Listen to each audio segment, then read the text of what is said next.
Assalamualaikum warahmatullahi wabarakatuh. Nama saya Nur Atika Lubis.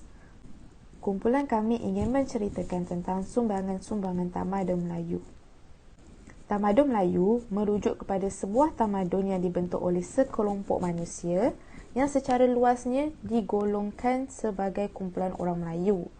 Ia tertumpu kepada suatu wilayah di Asia Tenggara yang dikenali dengan pelbagai nama seperti Alam Melayu, Gugusan Kepulauan Melayu, Gugusan Kepulauan Melayu Indonesia dan Tanah Jawi.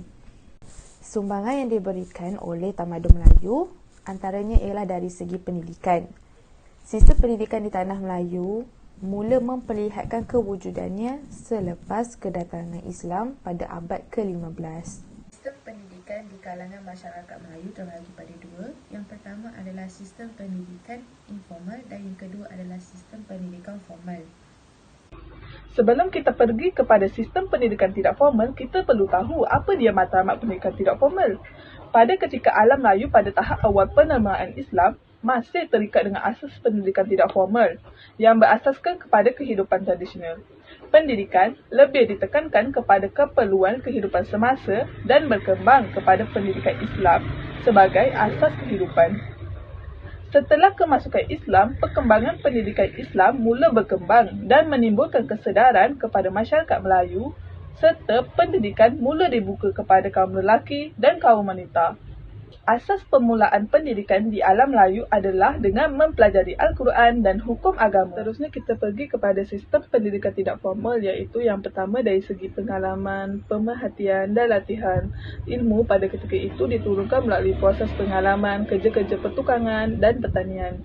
Anak lelaki akan mempelajari dengan cara mengikuti orang tua dan ilmu akan disampaikan secara tidak langsung. Seni mempertahankan diri juga turut sama dipelajari oleh anak lelaki. Anak perempuan pula akan diasuh di rumah dengan kerja-kerja yang berasaskan kepada pembentukan pribadi.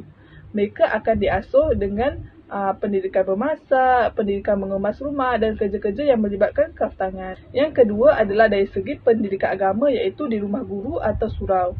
Ulama turut menjadikan rumah mereka sebagai tempat untuk menyampaikan pengajaran agama.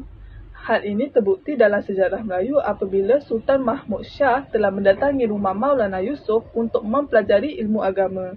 Setelah kedatangan Islam, pendidikan tidak formal tetap diteruskan dengan penekanan kepada pelajaran membaca Al-Quran dan mengenal huruf Arab. Di samping turut sama mempelajari tulisan Jawi.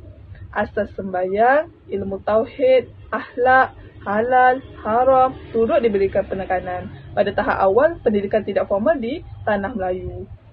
Seterusnya adalah pendidikan formal. Pendidikan formal diawali oleh pendidikan ajaran Islam dan bukan berasaskan kemahiran dan teknologi. Sistem pendidikan dan kurikulum juga berteraskan kepada bidang pengajian seperti tauhid, fiqh, akhlak, tafsir dan sejarah Islam. Pada mulanya, institusi pendidikan agama Islam dimulai daripada istana, kemudiannya ke rumah-rumah ulama. Jadi, apabila ajaran Islam ni semakin berkembang dan masyarakat awam mula cenderung untuk mempelajari Islam, maka terbinalah institusi-institusi pendidikan untuk masyarakat awam di seluruh alam Melayu. Antara institusi pendidikan adalah yang pertama adalah institusi pondok. Sistem sekolah pondok merupakan tempat pelajaran agama berasingan daripada pertempatan masyarakat. Institusi pondok dianggap sekolah berasrama penuh, dilengkapi rumah murid, rumah tok guru, tempat beribadat dan tempat menghadiri sekolah agama. Di sini, pelajar akan diajari dengan ilmu agama secara aktif dan menghafal Al-Quran secara intensif. Ada juga lepasan sekolah pondok ini belajar di pondok lain untuk menimba ilmu dengan lebih mendalam, dan ada juga yang melanjutkan pelajaran ke Mekah dan Madinah seperti tokoh Tok Kenali. Terdapat juga di kalangan mereka menjadi guru di pondok tersebut. Antara institusi pondok yang dikenali di Alam Melayu adalah Pondok Tok Kenali, Pondok Tokku Pulau Manis di Terengganu. Institusi pendidikan yang kedua adalah institusi madrasah. Sistem pendidikan Islam di Alam Melayu lebih berkembang dengan wujudnya madrasah. Pelajar masih dikekalkan dengan sistem pelajaran agama dan teras pendidikan adalah sebagai asas sebelum melanjutkan pendidikan ke Timur Tengah. Antara madrasah yang terkenal adalah seperti Madrasah Al-Masriyah di Bukit Mertajam, Madrasah Muhammadiyah Melayu di Kelantan dan Madrasah Al-Mashhur Al-Islamiyah di Pulau Pinang. Institusi yang terakhir adalah masjid.